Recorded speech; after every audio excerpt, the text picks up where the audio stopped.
Bonjour à toutes et à tous et bienvenue dans notre nouveau podcast sur 8e étage. Cette semaine, notre journaliste Alice Roy nous a emmenés en Grèce pour découvrir un club de boxe antifasciste, l'occasion pour nous de revenir sur la montée de l'extrême droite en Grèce. Et vous pouvez donc découvrir ce grand reportage en cliquant sur le lien dans la description du podcast. Et avec nous aujourd'hui pour parler de cette montée des extrêmes droites en Europe, Jean-Yves Camus, auteur du livre Les droites extrêmes en Europe. Jean-Yves Camus, bonjour. Bonjour. Alors Grèce, Italie, Pays-Bas, Autriche, Allemagne, depuis plusieurs années maintenant on parle de plus en plus de la montée des extrêmes en Europe. On a eu une percée historique en Allemagne de l'AfD en septembre dernier, un score inédit pour le FM à l'élection présidentielle. En Autriche, c'était une grande première pour le Parti de la Liberté qui a obtenu 3 ministères et le poste de vice-chancelier. Ces partis n'ont pas obtenu ces victoires du jour au lendemain. De quand date exactement cette montée finalement des extrêmes en Europe ? Vous savez, c'est un phénomène extrêmement protéiforme et on étend des fois la catégorie extrême tellement loin qu'il est difficile de donner une définition de ce dont on parle. On a eu on va dire au milieu des années 70, au début des années 80, une vague importante qui est partie de l'Europe du Nord, de la Scandinavie, de partis populistes, anti-immigration, qui ont commencé par s'intéresser aux questions de fiscalité et par mobiliser les électeurs sur la question de la place qu'ils jugeaient excessive, de l'État, du niveau qu'ils jugeaient excessif également de l'impôt, notamment de l'impôt sur le revenu. Et on avait par ailleurs remarqué déjà à cette époque que ces partis n'avaient pas de racines dans l'extrême droite historique. Ce ne sont pas des mouvements néofascistes. Les mouvements néofascistes ont toujours existé, même dans l'immédiate après-guerre, avec le plus important d'entre eux en Italie. Mais ce qui véritablement frappe à partir des années 70-80, c'est qu'on a véritablement affaire à des formations dont la matrice idéologique est totalement différente. C'est trop simple et ça tape à côté de la plaque de réduire tout cela à une résurgence du fascisme ou pour l'Allemagne du national-socialisme. On a véritablement une frange de la droite libérale et conservatrice qui s'est radicalisée à cette époque sur les questions dont je viens de parler et surtout d'ailleurs sur les questions d'immigration et d'identité. Donc ça c'est, j'allais dire, le cœur du phénomène auquel on assiste aujourd'hui. Pour autant, ça ne veut pas dire que les partis proprement néofascistes n'existent plus. On parlait de la Grèce, bien évidemment, Obdoré rentre dans cette catégorie. Et d'ailleurs, puisqu'on parle également de violence physique ou de réponse aux violences physiques de l'extrême droite, il y a un point extrêmement important à souligner, pour aussi détestable que soient les idées de M. Wilders aux Pays-Bas ou de l'AfD en Allemagne, ce ne sont pas des partis violents. Ce ne sont pas des partis qui, à l'encontre de leurs adversaires, de leurs ennemis, utilisent la violence physique, alors que l'Aube dorée ou d'autres partis, y compris d'ailleurs le NPD en Allemagne, vont très volontiers au contact, comme on dit.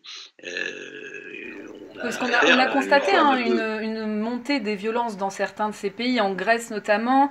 J'avais trouvé des chiffres de novembre 2017 par France Terre d'Asile qui parlaient de violences en Allemagne. Entre janvier et septembre, ils avaient recensé 211 attaques contre des centres pour réfugiés, donc des attaques ciblées. Oui, les attaques contre les centres de réfugiés en Allemagne, il en existe d'ailleurs en Grèce, sont souvent le fait de militants d'extrême droite, mais pas toujours. Et ce qu'il y a de plus consternant, on l'avait déjà vu dans les années 95, au moment d'une première vague d'arrivée de demandeurs d'asile, c'est qu'il arrive dans des petites villes ou dans des villages où sont implantés ces centres, qu'il y ait une explosion de xénophobie spontanée. C'est-à-dire que des habitants, sans avoir été mobilisés, sans s'être fait monter la tête par des militants de groupes extrémistes, décident qu'ils ne veulent pas de ça chez eux et utilisent l'intimidation ou la violence physique à l'encontre des demandeurs d'asile. On a eu des cas de centres d'accueil incendiés dans les années 90 avec des morts à la clé. Il y avait souvent des militants d'ultra-droite, y compris du NPD, derrière ces violences, mais pas toujours. Alors, ça rejoint un autre constat qui a été fait, qu'on peut faire un peu ces derniers temps, c'est qu'au début, ces montées, ces percées électorales de ces partis d'extrême droite provoquaient une espèce de tollé général. Enfin, en tout cas, on en parlait beaucoup, ça semblait choquer. On a l'impression que c'est beaucoup moins le cas aujourd'hui. Alors, qu'est-ce qui a changé ? Je suis pas sûr que ce soit moins le cas aujourd'hui, parce que si l'on regarde les différents pays d'Europe, on s'aperçoit tout de même que dans beaucoup de pays, cette extrême droite ou cette droite radicale, c'est selon, n'est toujours pas admise comme partenaire de gouvernement. Prenons l'exemple français.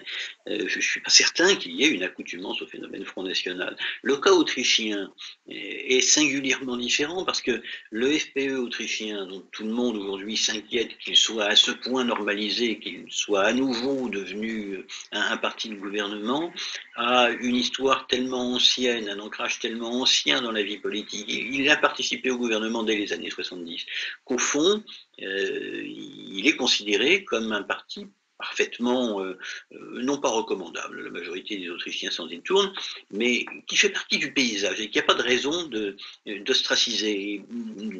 C'est vrai que très souvent, les Autrichiens, par exemple, le considèrent comme un parti radical parce qu'il pousse loin le curseur sur les questions d'identité et d'immigration, mais pas comme un parti extrême.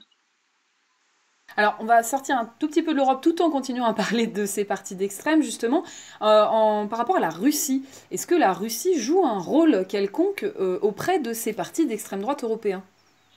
On surestime ce rôle.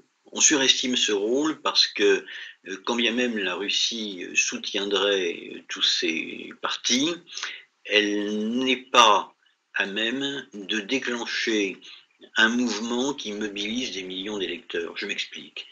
Un groupuscule qui reçoit des fonds d'un pays étranger, cela existe. C'est d'ailleurs pas toujours la Russie qui est derrière. Un groupuscule, c'est quelques centaines de personnes, c'est quelques milliers de voix, et ça ne pèse rien dans le paysage politique.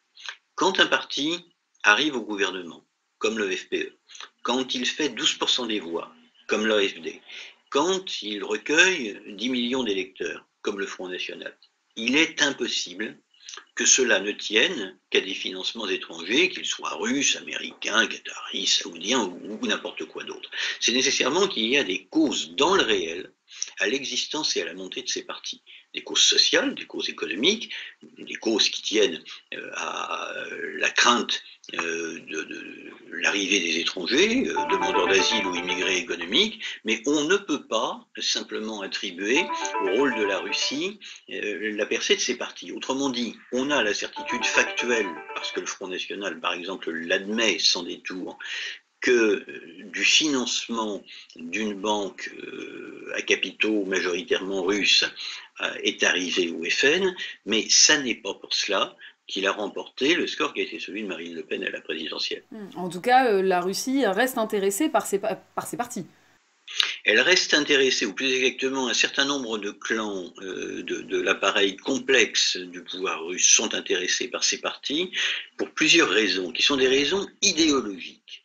La première raison, c'est que l'immense majorité de ces partis défendent une vision de la société qui repose sur les mêmes fondamentaux que ceux du pouvoir russe actuel. C'est-à-dire lutter contre la décadence, soutenir les valeurs familiales, soutenir une vision conservatrice et autoritaire de la société. Et en Russie, on croit beaucoup, et pas seulement dans les allées du pouvoir, quand on interroge les Russes dans la rue, on croit beaucoup que la société occidentale actuelle est une société décadente qui s'est éloignée des fondamentaux de l'Occident, de la chrétienté, et on pense que c'est la Russie qui est le véritable conservatoire de ces valeurs-là. Donc on soutient ceux qui défendent les mêmes, et on se soucie assez peu de savoir s'ils sont de droite radicale ou pas.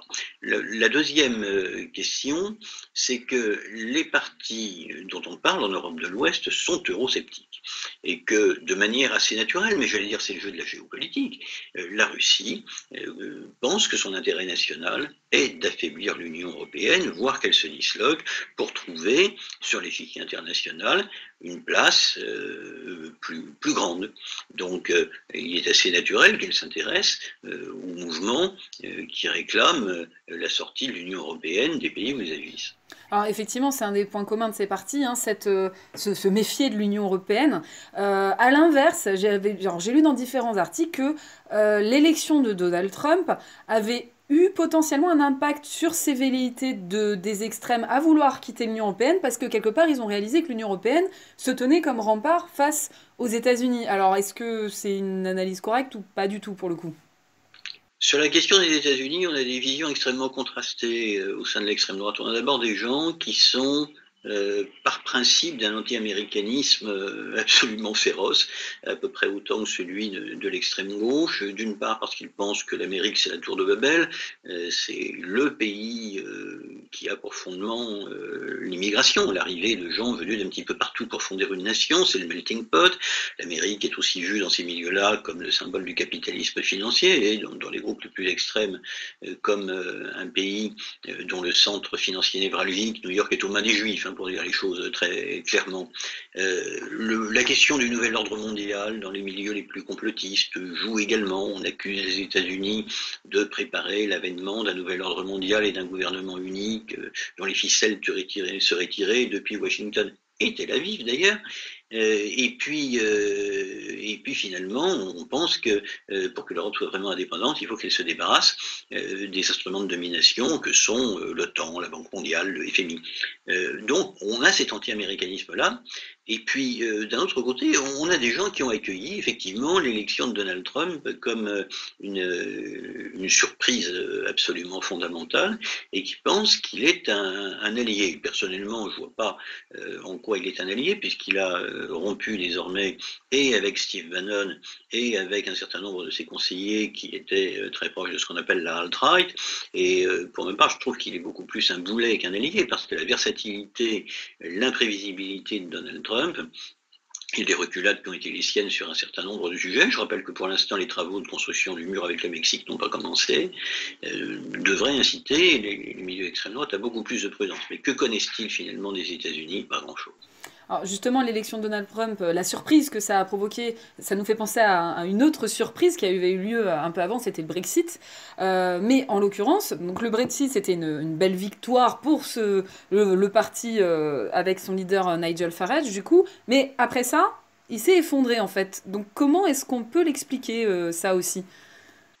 Alors, on peut expliquer la faillite d'UKIP d'abord par cette plaie récurrente de cette famille politique partout en Europe, les divisions internes, l'incapacité des dirigeants à proposer des solutions réalistes, quelques problèmes dans le rapport à l'argent, quelques saillies xénophobes qui sont un petit peu la goutte d'eau de trop, qui provoque l'éloignement des électeurs les plus modérés, et puis tout simplement, le UKIP faillit parce que le Brexit est mis en œuvre par les conservateurs, c'est-à-dire par un parti qui n'est pas d'extrême droite, qui est une des deux grandes composantes de la vie politique britannique depuis des siècles, et qui a une crédibilité qu'un parti émergent, UKIP ou un autre d'ailleurs, n'a évidemment pas. Les Britanniques font davantage confiance à leur gouvernement démocratiquement élu pour mettre en musique la feuille de route du Brexit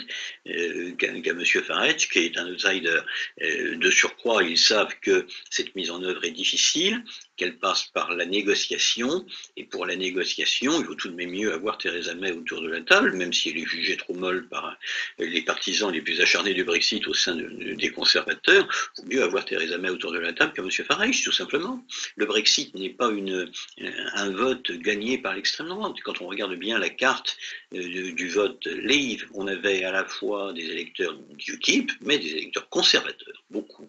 Et puis aussi des électeurs de gauche, déçus, des électeurs des anciens bastions industriels de la Grande-Bretagne, qui traditionnellement votaient pour le Labour, et qui, notamment chez les plus de 60 ans, considèrent qu'au fond, il y a eu une double trahison. Il y a eu effectivement une trahison de leur adversaire politique naturel, les conservateurs, sur la politique sociale, mais ils lui en tiennent presque moins rigueur qu'au Labour de Tony Blair, qu'au Labour rallié au social-libéralisme, dont ils pensent qu'il est aussi un des acteurs de leur déchéance sociale.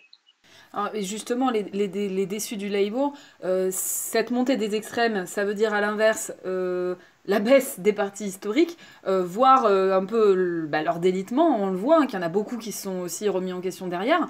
Quelque part, qu'est-ce qu'ils peuvent faire comment est-ce qu'ils peuvent répondre à cette préférence de leurs anciens électeurs, finalement, pour ces partis d'extrême?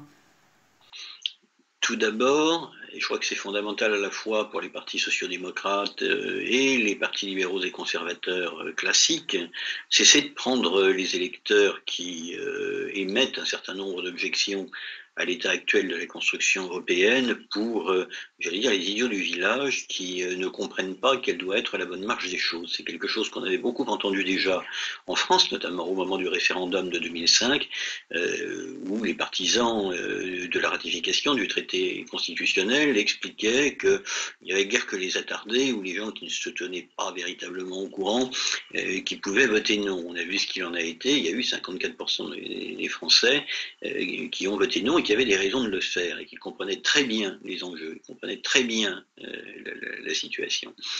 La seconde chose, c'est qu'il faut avoir un langage de vérité sur les questions d'immigration et d'identité. On peut y apporter toutes les réponses qu'on veut, mais on ne peut pas faire comme s'il ne se passait rien.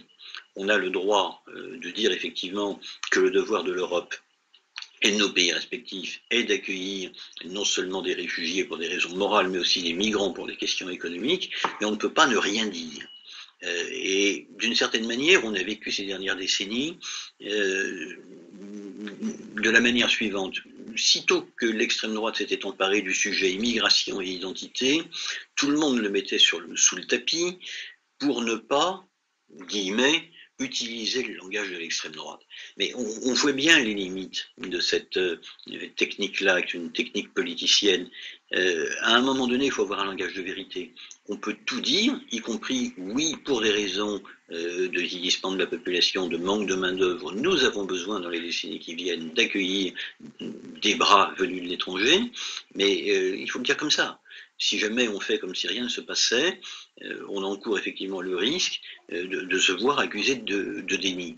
Et il faut avoir sur ces questions un langage à la fois républicain, en tout cas dans le cadre français, clair, et qui ne partent pas du même présupposé que les droites radicales, qui est le présupposé du nationalisme. Ça n'exclut pas pour autant de considérer l'intérêt de la France. Il y a une grande différence entre le patriotisme, qui est une notion que pour ma part je considère comme positive, et puis le nationalisme, qui consiste à être d'emblée fermé à toutes les influences extérieures, et de considérer qu'il faut fermer les frontières. On peut trouver un moyen terme. En gros, ne pas oublier que les électeurs sont à même de comprendre quand on leur explique, en fait, tout simplement. Bah oui, les électeurs sont effectivement à même de comprendre quand on leur explique et ils voient bien que leur quotidien a changé, que la composition de la population française a changé. Pourquoi ? Parce que depuis des décennies, il y a effectivement des gens qui viennent de l'extérieur et qui font leur vie ici, qui s'installent ici. On peut dire que c'est bien, on peut dire que c'est mal, mais on ne peut pas faire comme si ça ne s'était pas produit. Très bien. Bon, je sais que vous êtes un peu timé, donc je vais vous libérer. Merci beaucoup en tout cas, Jean-Yves Camus, d'avoir pris le temps de nous expliquer cette montée des extrêmes en Europe. Merci à vous. Et donc à tous nos internautes, je vous rappelle que vous pouvez retrouver ce grand reportage sur le club de boxe antifasciste en cliquant sur le lien dans la description du podcast. Et je vous dis à la semaine prochaine pour un nouveau podcast sur 8e étage.